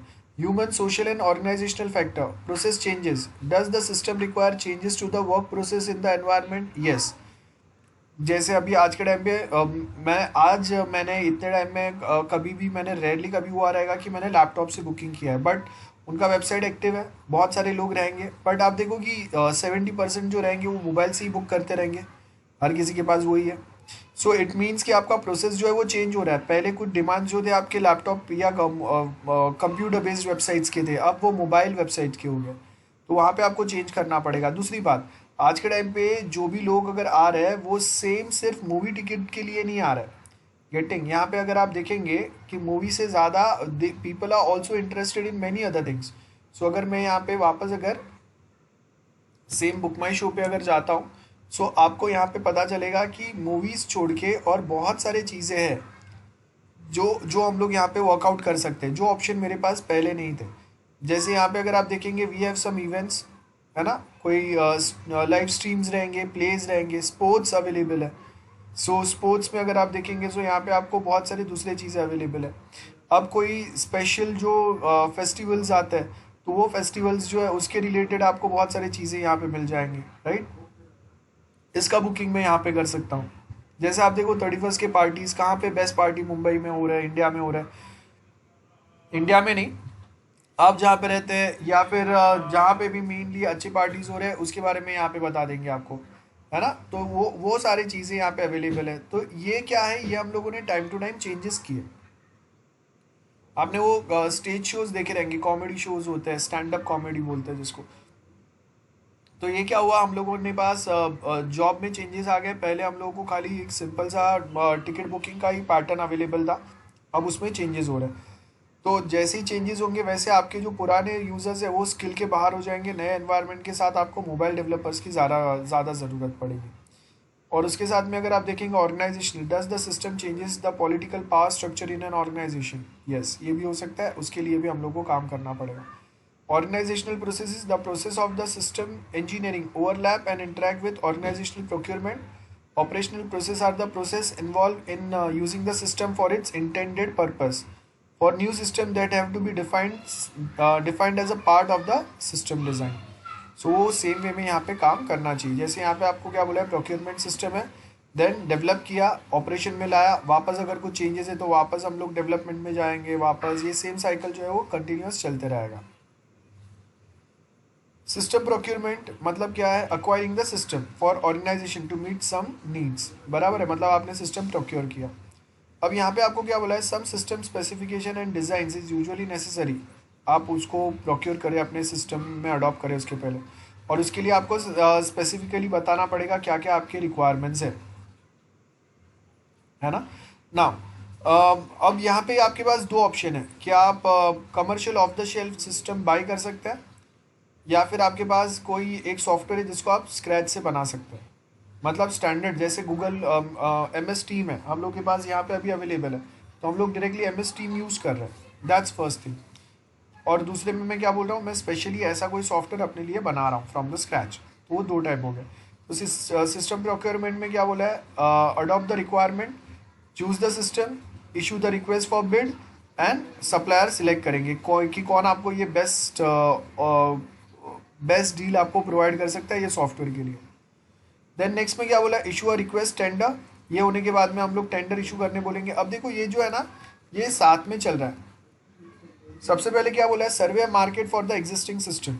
सर्वे हो गया क्योंकि हर किसी के पास जो मिनिमम सॉफ्टवेयर है उसमें ये वाले रिक्वायरमेंट तो है ही। जैसे आप देख लो कि अगर आज के टाइम पे कोई एक नया मोबाइल फ़ोन, स्मार्टफोन अगर मार्केट में लॉन्च करना है तो सबसे पहले सर्वे इज़ वेरी मच नेसेसरी कि कौन से कंपनीज है, हम लोग क्या रेंज में फ़ोन लॉन्च करने वाले हैं, सबसे पहले तो ये दिखना है। जैसे अगर मैं बोल रहा हूँ कि चलो हम लोग इन द रेंज ऑफ 15,000 20,000 हम लोग एक फ़ोन लॉन्च करने वाले हैं, तो हम लोग क्या करेंगे, वही सेम प्राइस रेंज में और कौन से फ़ोन अवेलेबल है और उसमें क्या क्या फीचर्स है, क्या कितना इंटरनल मेमोरी दे रहा है, कितना रैम दे रहा है, और उसके साथ में बाकी के सर्टन फीचर्स क्या है, ये सारे पॉइंट्स के ऊपर हम लोग यहाँ पे फोकस करेंगे। ओके, उसके बाद में क्या बोला है, अडॉप्ट रिक्वायरमेंट। इसके बेस के ऊपर हम लोग डिफाइन करेंगे कि अभी हम लोग की रिक्वायरमेंट क्या होनी चाहिए। उसके साथ में we issue a request to tender, मतलब हम लोग सप्लायर को बोलेंगे कि भाई कौन से इंटरेस्टेड है, हम लोग को ये टाइप का मोबाइल बनाना है, आप बताओ। टेंडर सिलेक्शन के साथ में हम लोग सिस्टम भी सिलेक्ट करेंगे, क्या क्या टेक्नोलॉजी होना चाहिए। जो टेंडर्स हम लोग कॉन्ट्रैक्ट में जाने वाला है उसको हम लोग निगोशिएट करेंगे, और उसके साथ में हम लोग इशू द बिडिंग प्राइस कि हाँ भाई ये हम लोग का फाइनल बिडिंग है, वो हम लोग देखेंगे। उसके हिसाब से जो हम लोग को बेस्ट डील मिलेगा उसके साथ हम लोग कॉन्ट्रैक्ट में चले जाएंगे। ये मेन बात है, और वही जो मैंने बताया वही सेम यहाँ पे चल रहा है। तो कॉन्ट्रैक्टर सब कॉन्ट्रैक्टर मॉडल में क्या आएगा, वी हैव सिस्टम कस्टमर, उसके नीचे प्रिंसिपल कॉन्ट्रैक्टर्स रहेंगे, उसके नीचे सब कॉन्ट्रैक्टर रहेंगे जो छोटे छोटे टुकड़ों पे आपको काम करते रहेंगे, या फिर आपने जो सॉफ्टवेयर आउटसोर्स किया है ये छोटा छोटा पार्ट आपको बना के वापस रिटर्न करते रहेंगे। लेगेसी सिस्टम, जैसे मैंने बोला हर साइड लेगेसी सिस्टम फॉलो करना पॉसिबल नहीं है। अब लेगेसी का मतलब क्या है, जैसे अगर मेरे पास अभी विंडोज 7 है, ठीक है, सो यहाँ पे अगर मैं बोल रहा हूँ कि वी हैव विंडोज OS, यहाँ पे आप देखो आपको यहाँ पे अलग अलग इमेजेस मिलेंगे। सो फर्स्ट मेरे पास ये देखो यहाँ पे 85 में विंडोज़ 1 आया, फिर 3.1 आया, 95 आया, XP आया जो आज भी चल रहा है, 2001 में आया था। अब ये जो है ये धीरे धीरे और बेटर हो रहा है। विस्ता ये पिक्चर के बाहर ही निकल गया, ज़्यादा काम का नहीं रहा। देन 2009 में विंडोज़ 7 आया, उसके बाद में 2012 में विंडोज़ 8 आया, लेकिन ये हम लोग यूज़ करना जो चालू किया वो 2015 के बाद में पॉपुलर हो गया ज़्यादा। लेकिन वो टाइम पे आप देखो इसके मोबाइल वर्जन आए थे, लेकिन वो ज़्यादा सूटेबल नहीं रहे, तो हम लोगों के वो विंडोज़ के मोबाइल जो है वो तो बहुत बुरी तरह से फेल हो गए। And again right now is focusing more on this computers, touch screen laptops, उसी के ऊपर। और उसके बाद में विंडोज़ 10 आया जो आज तक चल रहा है। अब यहाँ से कहीं से अगर आप देखेंगे ना तो आपको पता चलेगा कि लेगेसी फॉलो हुआ है। मतलब जो कुछ शॉर्टकट्स, जो कुछ आर्किटेक्चर, जो कोई वे यहाँ पे आपको विंडोज़ एक्सपी में मिलेगा वही सेम आपको विस्ता में था। Vista was quite difficult, legacy proper follow नहीं किए थे, उसकी वजह से ये फेल हो गया। लेकिन हम लोगों ने 7 में फॉलो किया, तो अगर मैं विंडोज़ एक्सपी यूज़ कर रहा हूँ तो 7 ईजिली यूज़ कर पाऊँगा। ऐसे ही फंक्शंस फीचर्स आपको 8 में मिलेंगे और उसके साथ में एडवांस फंक्शंस मिलेंगे।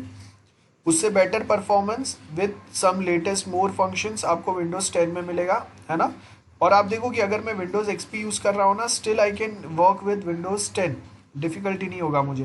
क्योंकि जहाँ से आप देखो कि आज भी विंडोज़ में आप विंडोज़ एक्सपी से कोई भी देख लो, आपको यहाँ पे क्लिक करना है विंडोज़ के आइकन पे, और वहाँ पे ही आपको शटडाउन का, रीस्टार्ट का, देन सेटिंग का सारे ऑप्शन यहाँ पे पहले से मिलते हैं।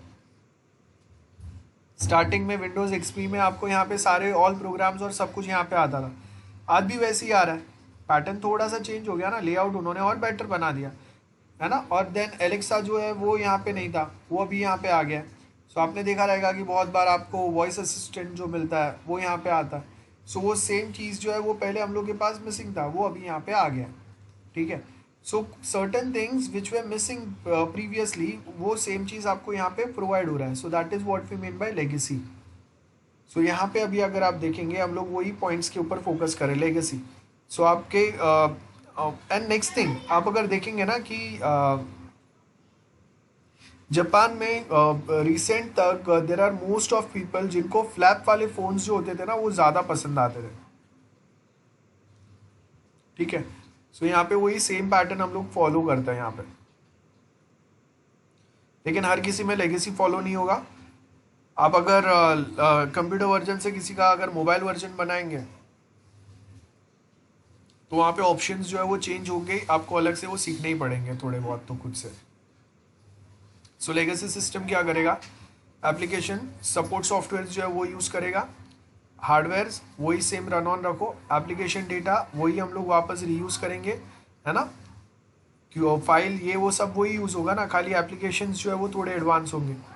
और उसके साथ में प्रोसेस, बिजनेस प्रोसेस हम लोग यहाँ पे ये एप्लीकेशन सॉफ्टवेयर यूज़ करेगा। बिजनेस ऐप पॉलिसीज़ रूल्स जो रहेंगे, कंडीशंस हम लोगों ने डाले वो सेम हम लोग यहाँ पे मेंशन करेंगे कि भाई देखो this are are standard policy और रूल्स, ये आपको फॉलो करना ही है। अब जो हम लोगों का लेगेसी सिस्टम है उसके कंपोनेंट्स कौन से हैं, सबसे पहला business process, application, support and hardware. तो ये आपके सारे पॉइंट्स हो गए socio technical. I hope this is very clear, बहुत सिंपल सा पॉइंट था। लेगेसी क्या होता है मैंने आपको ऑलरेडी बता दिया है। देन नेक्स्ट जो है वो है critical systems. As we know critical का मतलब क्या रहता है, जैसे आप देखो यहाँ पे क्या बोला है, अगर ये क्रिटिकल सिस्टम अगर फेल हो गया तो आपको बहुत ज़्यादा इकोनॉमिक लॉस हो सकता है, फिजिकल डैमेज हो सकता है, या फिर किसी का लाइफ से रिलेटेड बात भी हो सकता है। फॉर एग्जाम्पल अगर हम लोग मेडिकल सॉफ्टवेयर्स की बात करेंगे जो हॉस्पिटल में होते हैं, तो वो क्या है, क्रिटिकल सॉफ्टवेयर है। अगर वो सॉफ्टवेयर अगर रिजल्ट जनरेट नहीं करेगा तो जो पेशेंट है उसका डेथ भी हो सकता है, बराबर है। क्योंकि डॉक्टर्स वो सॉफ्टवेयर में क्या रिपोर्ट्स मिल रहे हैं उनको, उसको एनालाइज करके दे ट्रीट देयर पेशेंट्स। तो अगर वो जो रिपोर्ट्स जनरेट हो रहे हैं, जो आउटपुट या जो एनालिसिस मिल रहा है वो अगर रॉन्ग है तो क्या होगा, this might create a problem, जहाँ पे पेशेंट को हम लोग रॉन्ग ट्रीटमेंट देंगे एंड उसकी वजह से जान जा सकता है। तो फर्स्ट जो है वो है सेफ्टी क्रिटिकल सिस्टम। जो अलग अलग क्रिटिकल सिस्टम्स रहते हैं जिसपे ह्यूमन डिपेंडेंस बहुत ज़्यादा रहता है, या जिससे फिजिकल ह्यूमन लॉस, किसी का जान जा सकता है, या फिर इकोनॉमिक लॉस ज़्यादा रहता है। तो उसके अगेन 3 कैटेगरीज हैं हम लोग के क्रिटिकल सिस्टम्स के, safety critical, mission critical and business critical. Safety critical क्या बोला है, failure results in loss of life, injury और damage to the environment. Chemical plants protection systems हम लोग लगाते हैं। आपने वो चेरनोबिल वाला सुना रहेगा, रशिया का चेरनोबिल हुआ था 80s के टाइम पे। आप देखो कि न्यूक्लियर पावर प्लांट उन्होंने बनाया था, और वो न्यूक्लियर पावर प्लांट जो है वो इतना अचानक उसको हैंडल करने वाला जो पर्सन था वो यंग था, मतलब उसको ज़्यादा एक्सपीरियंस नहीं था। तो उसने सेफ्टी टूल्स ट्राई करने के चक्कर में टेस्ट करने का ट्राई किया, और उसमें न्यूक्लियर ब्लास्ट हो गया। और आज भी वो चेरनोबिल जो प्लेस है वहाँ पे आज भी आपको हाई रेडिएशन मिलते हैं, मतलब आज भी लोग ज़्यादा वहाँ पे रह नहीं सकते। सो इट्स ऑलमोस्ट 30 ईयर्स जितना हो गया है, अभी भी वहाँ पे वो रेडिएशन जो है वो बहुत ज़्यादा प्रेजेंट है, मोर देन 30 ईयर्स हो गए। Mission critical systems, failure results in failure of some goal directed activity. Spacecraft navigation system, ये क्या हो गया, ये आपका मिशन क्रिटिकल सिस्टम है। मतलब आप जो फ्लाइट्स अगर जाएंगे तो वो फ्लाइट्स ये सेम सॉफ्टवेयर यूज़ करने वाले हैं, तो अगर आपका ये सॉफ्टवेयर अगर प्रॉपर वर्कआउट नहीं कर रहा है देन वो जो फ्लाइट्स है उनको भी बहुत ज़्यादा प्रॉब्लम होगा, है ना। आप देखो कि पायलट्स जब अगर चला रहे हैं तो उनको कहीं पे रोड पे नाम नहीं दिख रहे, हवा में कोई नाम नहीं दिख रहे, ना कोई सिग्नल्स उनको डायरेक्टली दिख रहे। They are continuously communicating with the main control station, और वहाँ पे वो कंट्रोल स्टेशन जो है वो उनका लोकेशन बाकी एयरक्राफ्ट्स का लोकेशन चेक करके देन फाइनल कोई डिसीजन देते हैं, जिसके बेस के ऊपर देन दे विल डिसाइड कि उनको कौन से रूट से जाना है, कहाँ पे उनको अभी आगे नहीं जाना है। सो आप देखो कि बहुत बार अगर प्लेन्स को अगर कहीं पर अगर सिग्नल्स मिलते हैं तो वो कार के जैसा नहीं होगा कि हवा में एक जगह पे वो रुक सकता है ना। It should continuously keep flying. So वो हम लोग कहाँ पे नेविगेट करेंगे, ऐसा नहीं होना चाहिए कि हम लोग जब नीचे उतरने के पहले अगर हवा में ही अगर घूम रहे हैं और वहाँ पे हम लोग कोई दूसरे प्लेन से जो है वो क्रैश हो गया। सो ये इसके लिए नेविगेशन बहुत एक्यूरेट होना चाहिए, आपका लोकेशन जो है वो बहुत एक्यूरेट होना चाहिए, वो मिसमैच नहीं होना चाहिए। ओके, बिजनेस क्रिटिकल में क्या आएंगे, failure results in high economic losses, customer account system in bank.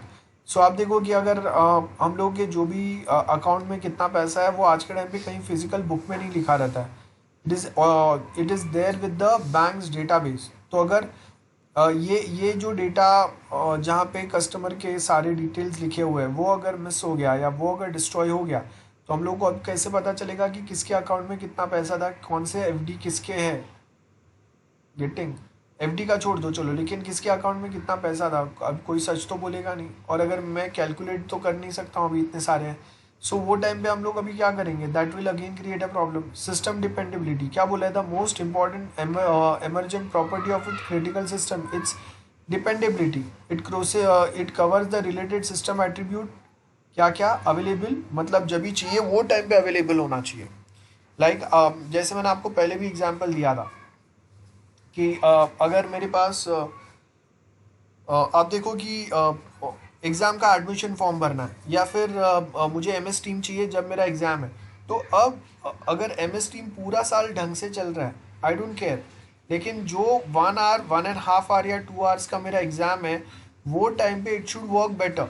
सो वो टाइम पे my exam paper should be available to me, वो टाइम पे वो हैंग नहीं होना चाहिए। So that is what we mean by availability. Availability का मतलब ये नहीं रहता है कि समथिंग शुड बी अवेलेबल और it has to be available to you 24/7, नहीं, जब उसका एक्चुअल में ज़रूरत है वो टाइम पे वो अवेलेबल होना चाहिए। अब मेरे 2 आवर्स का एग्ज़ाम टाइम था, 10 to 12 था सपोज, वो टाइम निकल गया, उसके बाद में now it is again available to me. अब उसके बाद अगर अवेलेबल है, मेरा एग्ज़ाम तो मिस हो गया या कंप्लीट नहीं हुआ, उसके बाद अब अभी वो कितना भी स्मूथ चले मुझे क्या फ़र्क पड़ेगा, बराबर है। तो ऑन टाइम अवेलेबल और वो टाइम पे फेलियर या हैंग नहीं होना चाहिए, दैट इज़ द रिलायबिलिटी। और उसके साथ में सेफ्टी और सिक्योरिटी कितना है वो उस पर हम लोग फोकस करते हैं। सो डिपेंडेबिलिटी क्या है, अगर आप देखेंगे, सिस्टम्स आर अनरिलायबल, अनसेफ और insecure, are often rejected by their users.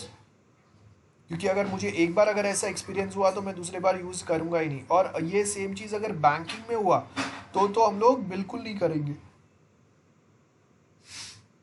क्योंकि कॉलेज सॉफ्टवेयर या कोई दूसरा अगर कोई नॉर्मल सॉफ्टवेयर है लाइक फेसबुक या ऐसा कुछ है, उसमें अगर ऐसे कुछ प्रॉब्लम रहेंगे तो हम लोग चलो चला भी लेंगे।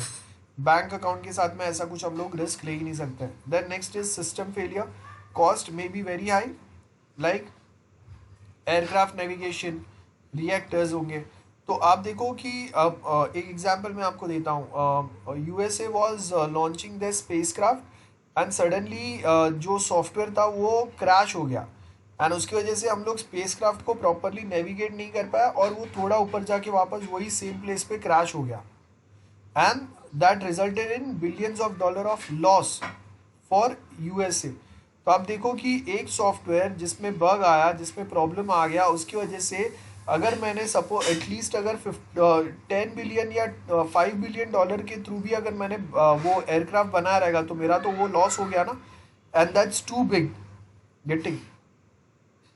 So untrustworthy systems may cause information loss with a higher with a higher consequent recovery cost. Okay, development methods for critical trusted method and techniques use करेंगे जो standard दिया हुआ है. Then these methods are not cost effective for other types of software. जैसे ISO standards ही हम लोग continuous follow करेंगे, लेकिन ये सारे सॉफ्टवेयर या सिस्टम्स के लिए यूज़ नहीं करेंगे बिकॉज जो बहुत क्रिटिकल सिस्टम्स है जिसके थ्रू ज़्यादा अगर प्रॉब्लम हो सकता है वहाँ पे ही हम लोग ये पैटर्न फॉलो करेंगे. Then older method strengths and weakness. Formal method reduce the amount of testing. Mathematical models follow करेंगे, वही है. Then socio technical critical system failure. Hardware failure हो सकता है, सॉफ्टवेयर फेलियर हो सकता है, या ह्यूमन साइड से एरर हो सकता है. मतलब सॉफ्टवेयर फेल नहीं हुआ है, जो उसको ऑपरेट कर रहा है उसने करेक्ट इनपुट नहीं दिया. अब यहां पे आपको दिया है देखो, a simple safety critical system. Example of software controlled insulin pump है. अब यहाँ पे ये कहाँ पे यूज कर रहे हैं हम लोग? डायबिटिक में. इंसुलिन कहाँ पे यूज होता है? आपने देखा रहेगा डायबिटीज पेशेंट जो रहते हैं वो इंसुलिन लेते हैं टू कंट्रोल देयर डायबिटीज. सो यहाँ पे क्या बोला है? This is essential for hormones that metabolism blood glucose के लिए. आपका it measures the blood glucose using the micro sensor and compute the insulin dose. Like किसका ब्लड शुगर कितना है उसके हिसाब से it will prepare a dose. अब देखो कि अगर आपको इंसुलिन की ज़रूरत नहीं है या आपके ब्लड में शुगर लेवल जो है वो मेंटेन्ड है और फिर भी अगर इंसुलिन का डोज दे दिया, मतलब आपका सिस्टम ने क्या बताया यहाँ पे, जो माइक्रो सेंसर्स है दे मेजर्ड की शुगर हाई है and then it provided you an insulin dose जिससे आपका शुगर लेवल वापस कंट्रोल में आ जाए. लेकिन एक्चुअल में वो पेशेंट का शुगर लेवल हाई था ही नहीं, उसका शुगर लेवल जो था वो मेंटेन था, अंडर कंट्रोल था, अंडर लेवल था.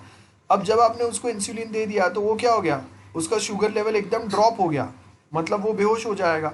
एंड इट माइट पॉसिबल कि आपने जल्दी से अगर ट्रीट नहीं किया तो वो मर भी सकता है. सो आप देखो कि कभी दोनों पैटर्न होता है, या तो शुगर लेवल बढ़ जाता है या ड्रॉप होता है. सो आपका जो सिस्टम है it should measure this very clearly, blood sugar level या ब्लड ग्लूकोज शुगर. सो यहाँ पे वही बोला है इंसुलिन पंप है. सो हम लोग को क्या बोला है, ये इंसुलिन रिजर्वायर है, this is the pump. Means यहाँ पे अलग से निडल असेंबली रहेंगे जो एक डोज प्रिपेयर करके देंगे, जो डायरेक्टली हम लोग ले सकते हैं या जिसको प्रॉब्लम है वो ले सकते हैं. वी हैव अ कंट्रोलर जिसके अंदर डिस्प्ले 1 एंड डिस्प्ले 2 रहेगा, जिसमें हम लोग पेशेंट का ब्लड शुगर लेवल बताएंगे और कितना डोज उसको रिक्वायर्ड है वो बताएंगे. अगर उसका टाइम हुआ है तो अलार्म बताएंगे. साथ में सेंसर्स काम करेंगे और कौन से टाइम पे कितने बजे वो लिया है डोज वो बताएंगे हम लोग. और ये सब इन्फॉर्मेशन कहाँ पे जाएगा? पंप में. और ये पंप जो है वो बेसिकली क्या करेगा, एक नीडल एक डोज रिलीज करेगा जिसको हम लोग को अप्लाई करना है, जो वो पेशेंट को हम लोग को देना है. सो ये सेम चीज़ है. ब्लड शुगर सेंसर्स है हम लोग के पास. देन ब्लड पैरामीटर एनालाइज करेंगे उसको, ब्लड शुगर लेवल एनालाइज हुआ, इंसुलिन का रिक्वायरमेंट है कि नहीं वो कंप्यूट करेंगे, अगर है तो कितना बड़ा डोज की, क्या छोटे डोज की ज़रूरत है, उसके हिसाब से हम लोग इंसुलिन डिलीवरी कंट्रोलर के थ्रू वो सेम इंसुलिन उनको पास ऑन करेंगे. पंप कंट्रोल कमांड्स है, इंसुलिन पंप है, that's it, nothing more. Next is dependability requirement. क्या बोला है? System shall be available to deliver insulin when required to do so. The system shall perform reliably and deliver the correct output. वही है dependability. अगर मेरा dependability ज़्यादा है तो वो टाइम पे वो करेक्ट आउटपुट ही डिस्प्ले करना चाहिए, है ना. इट शुड नॉट डिक्लेयर और display anything wrong because it might cost someone's life, आपका एक एरर. सो इसके लिए हम लोग बहुत संभाल के यूज़ करते हैं. System dependability. Dependability of the system equates to its trustworthiness, बराबर है, like availability, reliability, safety and security, वही 4 वर्ड्स वापस आएंगे। सो आप देखो वापस कोई नए पॉइंट्स नहीं है, सेम वही चीज़ें आ रहे हैं। सो अवेलेबिलिटी का मतलब क्या है? Availability of the system to deliver the services when required और व्हेन रिक्वेस्टेड। ठीक है, एग्जाम टाइम पे मुझे वो सर्विस ज़रूरी था, उसके बाद में मुझे वापस 2 महीने के लिए वो नहीं चाहिए, तो 2 महीना वो प्रॉपर चल रहा था, एग्जाम में जैसे ही लोड आया वो अवेलेबल नहीं हुआ, तो अब एग्जाम के दिन छोड़ के बाकी सारे दिन अगर वो चल भी रहा है, अवेलेबल भी है मुझे, लेकिन अभी मुझे तो उसका यूज़ है ही नहीं ना। मुझे उसका यूज़ कब था? जब मैं एग्ज़ाम दे रहा था, और तब अगर वो मुझे अवेलेबल नहीं हो पाया तो अब मुझे उसका ज़रूरत ही नहीं है। रिलायबिलिटी, विदाउट फेलियर या विथ लेस फेलियर या विथ लेस प्रॉब्लम कितना रिलायबल आउटपुट ये दे पाता है। सेफ्टी एंड सिक्योरिटी हम लोग को पता ही है, और उसी का यहाँ पे डेफिनेशन दिया हुआ है। डिपेंडेबिलिटी वर्सेस परफॉर्मेंस, क्या बोला है देखो यहाँ पे, it is very difficult to tune the system to make them more dependable, like high level dependability can be achieved by expense of the performance, बराबर है, because it is included extra and redundant code to perform necessary checking. So अगर dependability जितना बढ़ेगा उतना आपको उसमें security level, verification level, ये सब बढ़ाना पड़ेगा। सो बहुत बार सर्टन जो कोड्स रहेंगे वो रिपीटेटिव मल्टीपल टास्क करेंगे एक साथ। जैसे अगर मैं बोल रहा हूँ कि हम लोग अगर मेडिकल के लिए अगर सॉफ्टवेयर बना रहे हैं तो 2-3 बार वो सेम चीज़ का वेरिफिकेशन होगा। कैसे होगा? अब वो सॉफ्टवेयर जो है वो खुद से तो नहीं बता रहा है। सो सबसे पहले सपोज किसी के रिपोर्ट के डेटा किसी ने उसमें एंटर किया, बराबर है, और उसको वो अगेन मैच करेगा, फिर जो रिपोर्ट्स आ रहे हैं उसको मैच करेगा, और फिर आपको आउटपुट डायरेक्टली बता सकता है। It might possible that as well. So हम लोग यहाँ पे क्या बोलेंगे कि जैसे आपको एक्सपेंस जो है वो परफॉर्मेंस पे बढ़ाना पड़ेगा, एक्यूरेट इन्फॉर्मेशन ही आए, मिस्टेक वाला इन्फॉर्मेशन नहीं आए, बिकॉज अगर मिस्टेक वाला आया तो रॉन्ग ट्रीटमेंट की वजह से किसी को एलर्जी हो सकता है, हार्ट अटैक भी आ सकता है, कोई भी प्रॉब्लम हो सकता है। डिपेंडेबिलिटी कॉस्ट क्या बोला है? Tends to increase exponentially as increase level of dependability are required. So dependability थोड़ा तो हम लोग को रिक्वायर्ड रहेगा, वही है। There are 2 reasons for this, the use of more expensive development techniques and hardware that are required to achieve the higher levels of dependability, that's first, and increased testing and system validation that is required to convince the system client that the required level of dependability has been achieved. अब देखो यहाँ पे आपको क्या बोला है? Dependability. अब यहाँ पे अगर आप बहुत सिंपल वे में अगर आप देखेंगे ये डायग्राम, सो क्या बोला है? Cost of increasing dependability. तो आपका डिपेंडेबिलिटी मतलब ह्यूमन जितने कम डिपेंडेंट रहेंगे आपका सॉफ्टवेयर का उतना कॉस्ट कम रहेगा। डिपेंडेबिलिटी जितना ज़्यादा होगा मतलब सारे काम या जो मोस्ट ऑफ काम के लिए अगर आपका यूज़र आपके सिस्टम के ऊपर डिपेंड कर रहा है, तो जैसे डिपेंडेबिलिटी बढ़ते जा रहा है वैसा एक्सपोनेंशियल मेरा कॉस्ट में भी इंक्रीज हो रहा है। गेटिंग? क्योंकि उतना ज़्यादा उसको टेस्ट करना पड़ेगा, उतना ज़्यादा मेंटेन करना पड़ेगा, उतना ज़्यादा प्रॉपर बनाना पड़ेगा, प्रॉब्लम ना हो कहीं पे। सो ये जो है this is the main graph of dependability. Okay, availability and reliability अब ये वापस नहीं बता रहा हूँ मैं। फॉल्ट, एरर एंड फेलियर, ये भी मैंने ऑलरेडी बताया। इफ़ यू रिमेंबर हम लोगों ने एक डायग्राम देखा था जिसके अंदर बोला था हम लोगों ने कि अगर कोई एक कोड में हम लोगों ने लॉजिकल एरर किया हुआ है, अब वो कोड को हम लोग बिना प्रॉपर टेस्ट किए, बिना वो एरर आइडेंटिफाई किए, हम लोग डायरेक्टली वो कोड को अगर कोई सॉफ्टवेयर के अंदर या कोई मॉड्यूल में इंटीग्रेट कर देते हैं, कनेक्ट कर देते हैं, बराबर है, तो now that error will leads to fault in our software, और ये फॉल्टी सॉफ्टवेयर जब अगर क्लाइंट एंड पे जाएगा which leads to failure of the software at client end. So यहाँ पे वही बता रहा है, failures are usually result of system error, बराबर है, that are derived from the faults. Error कहाँ से आया? सिंगल कोड में एरर था जो डेवलपर ने किया था, एंड वो एरर वाला कोड आपने सॉफ्टवेयर में ऐड कर दिया, मतलब that leads to fault in your software या in the system. Now fault do not necessarily result in system errors, the faulty systems, यहाँ पे क्या बोला देखो, द फॉल्टी सिस्टम स्टेट में be transient and corrected before an error arise, and उसके आगे error do not easily lead to system failure, the error can be corrected by built in error detection and recovery. Basic है, we have reliability terminology, what is system failure, what is system error, system fault क्या होगा, human error और mistake. तो ये सब क्या चीज़ें होते हैं हम लोगों को पता है ऑलरेडी, तो ये अभी मैं ये डेफिनेशन है ये अभी नहीं पढ़ा रहा हूँ। सिस्टम फेलियर क्या होगा हम लोग को पता है, that event occurs same point in time when the system does not deliver a service, उसको सिस्टम फेलियर बोलेंगे। System error, an enormous system state that can lead to a system behavior that is unexpected by the system user. Same way fault क्या होगा वो दिया हुआ है. Reliability improvement, fault avoidance मतलब होगा उतना ज़्यादा ऐसे fault नहीं आने चाहिए, है ना, ऐसे problem नहीं होने चाहिए. Mistakes को आप minimize करो. That's first thing. Fault detection and removal, verification and validation technique that increase the probability of the detecting and correcting error before the system goes into service. Then fault tolerance बहुत simple है. Runtime technique are used to ensure that the system faults do not result in errors and or that system error do not lead to system failure. तो failure नहीं आना चाहिए. अगर fault आता भी है सो आपका सिस्टम पूरा फेल नहीं होना चाहिए, पूरा शट डाउन नहीं होना चाहिए. Fault detection and removal same चीज़ है, फाइंड करो और उसको सॉल्व करो अगर उसका प्रायोरिटी हाई है या फिर वो हम लोग के सिस्टम को हार्म कर सकता है तो. And next thing, development technique से हम लोग ऐसे फॉलो करेंगे जिससे ऐसे फॉल्ट्स जो है वो मिनिमम आए. Okay, next is reliability modelling. क्या बोला है? You can model the system as input output mapping where some input will result in enormous outputs. Reliability of the system is probability at a particular input in with will lie in the set of inputs that cause enormous output. Simple है, reliability modelling वही होगा. For example यहाँ पे हम लोग को क्या बोला है, देखो इनपुट सेट क्या है आपका, I input cause enormous outputs. So ये हम लोगों ने प्रोग्राम को दिया, प्रोग्राम ने आउटपुट सेट जनरेट किया, है ना. अब रिलायबिलिटी कंसेप्शन में हम लोगों ने क्या बोला है, पॉसिबली हम लोग के पास ऐसे मल्टीपल एरर वाले आउटपुट आ सकते हैं जो ऐसे ही सेम मिस्टेक्स या ऐसे सेम प्रॉब्लम या एरर मैसेजेस जनरेट करेंगे. सो हम लोग के पास ऐसे बहुत सारे इनपुट्स है, 1 2 3 यूज़र या इससे भी ज़्यादा, और इसमें बहुत सारे यूज़र ने सेम मिस्टेक किया हुआ है. Then how we are going to tackle that.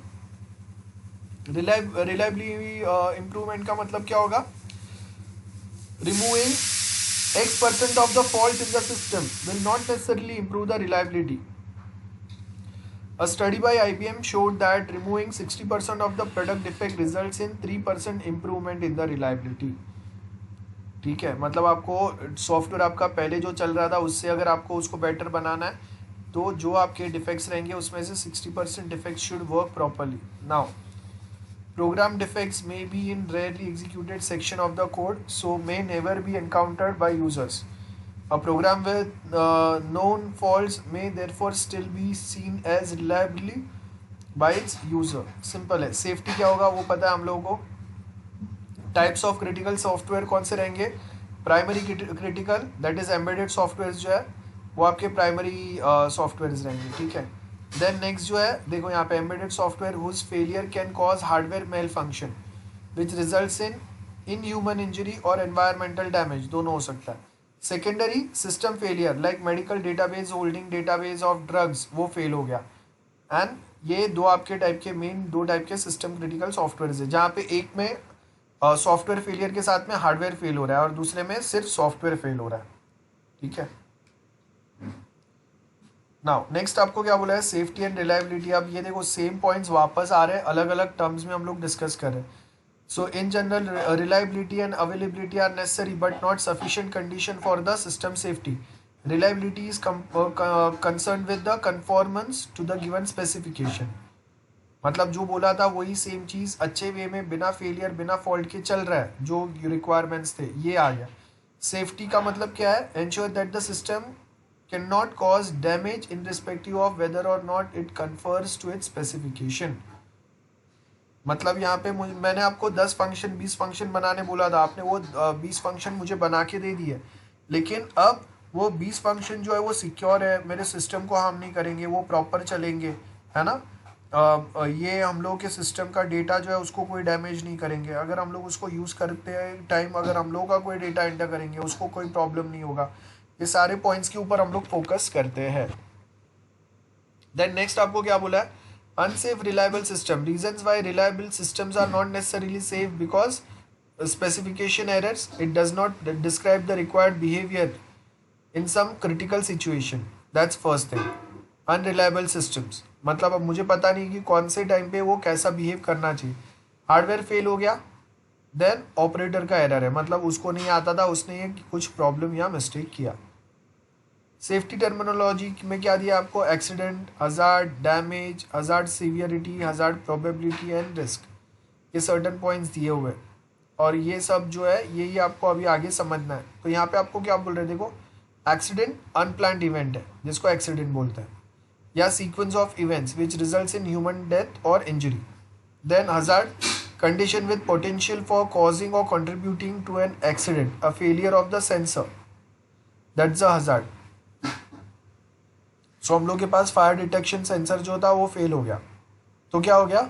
Sensor लगाने के बाद भी जो आग लगा और हम लोग कुछ नहीं कर पाए। Damage measures the loss of results from the mishap, और इसमें क्या हो सकता है? बहुत सारे लोगों का जान जा सकता है, फाइनेंशियल लॉस भी हो सकता है, फाइनेंशियल डैमेज भी हो सकता है। Next is hazard severity. क्या बोला है देखो, hazard assessment of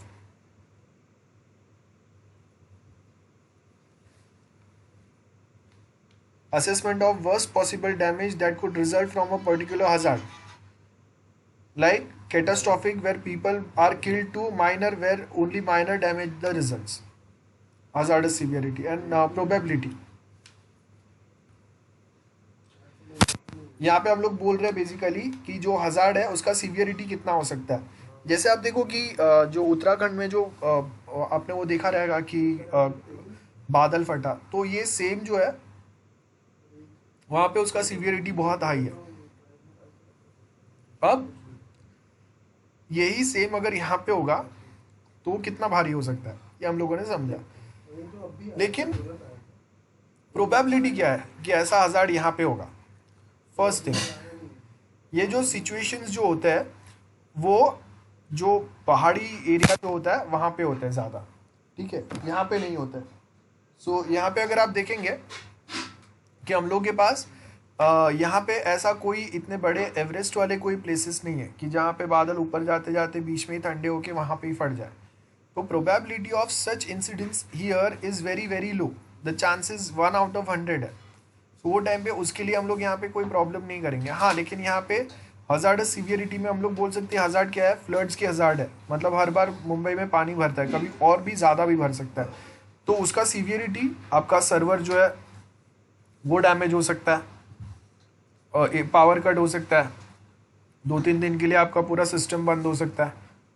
probability high है उसका। रिस्क, जो लोग अगर हम लोग के सर्वर के साथ कनेक्टेड है, उनका जो डेटा हम लोग के साथ कनेक्टेड है, उस पर प्रॉब्लम हो सकता है। अब सेफ्टी मेजर क्या है? अवॉइड करो। फॉर एग्जाम्पल अगर ऐसे कोई प्रॉब्लम्स अगर आ रहे हैं तो हम लोग बैकअप कहीं दूसरी जगह लेके रखेंगे, या फिर ऐसे लोकेशंस पे हम लोग वहाँ पे कहीं पे भी हम लोग के सर्वर्स सेटअप नहीं करेंगे। अगर ऐसे कोई नेचुरल डिजास्टर्स टाइप नहीं है तो हम लोग उसको डिटेक्ट करके रिमूव करने की ट्राई करेंगे। एंड डैमेज जो है अगर हो भी गया चलो ऐसा कोई, तो हम लोग डैमेज को मिनिमाइज करने की ट्राई करेंगे। जैसे हम लोग के कार में, देन और कोई प्लेसेस रहेंगे वहाँ पे सेफ्टी सिस्टम्स रहते हैं कि अगर एक्सीडेंट हो गया तो हम लोग खुद को या अंदर जो पर्सन बैठा है उसको कैसे हम लोग कितना सेफ कर सके उसके लिए। सिक्योरिटी बहुत सिंपल है, virus, unauthorised access of data और डेटा मॉडिफिकेशन, इसको हम लोग को लिमिट करना है। सिस्टम टर्मिनोलॉजी क्या होगा? एक्सपोजर, मतलब कोई डेटा किसी को एक्सपोज हो गया जिसको अवेलेबल नहीं होना था, तो क्या हो गया? That is the loss. Vulnerability है, मतलब आपका सिस्टम जो है वो एक्सप्लॉइट हो रहा है, कहीं ना कहीं कोई ना कोई वीकनेस है। जैसे अभी मैंने आपको बताया कि बुक माई शो पे अगर मैं टिकट बुक कर रहा हूँ, आपने मुझे हाफ एन आवर, शो का हाफ एन आवर पहले तक कैंसलेशन अलाउ किया है, तो अब मैं क्या करूँगा? मैं शो चालू होने के बाद में मैं हाफ एन आवर पहले पहुँच के मैं मूवी भी देख रहा हूँ और टिकट कैंसिल भी कर रहा हूँ, सो मेरा डबल बेनिफिट हो रहा है। So that's vulnerability. अटैक बहुत सिंपल है, एक्सप्लॉइटेशन कहीं ना कहीं है ना, जहाँ पे हम लोग आउटसाइड से कोई दूसरा आपका डेटा एक्सेस करने की ट्राई कर रहा है। थ्रेट एंड कंट्रोल यही सेम है। डैमेज फ्रॉम इनसिक्योरिटी, तो सबसे पहले डिनाइल ऑफ सर्विस अटैक होता है। अब यहाँ से जो है, यहाँ से सिक्योरिटी टर्मिनोलॉजी जो है यहाँ से हम लोग नेक्स्ट टाइम करते हैं ठीक है, यहाँ से मैं वापस एक बार बता दूंगा सिक्योरिटी वाले टॉपिक से, नीचे का जो कुछ पॉइंट्स है उसमें वापस हम लोग को डिस्कशन लगेंगे। सो आज के लिए यहाँ तक ही स्टॉप करते हैं।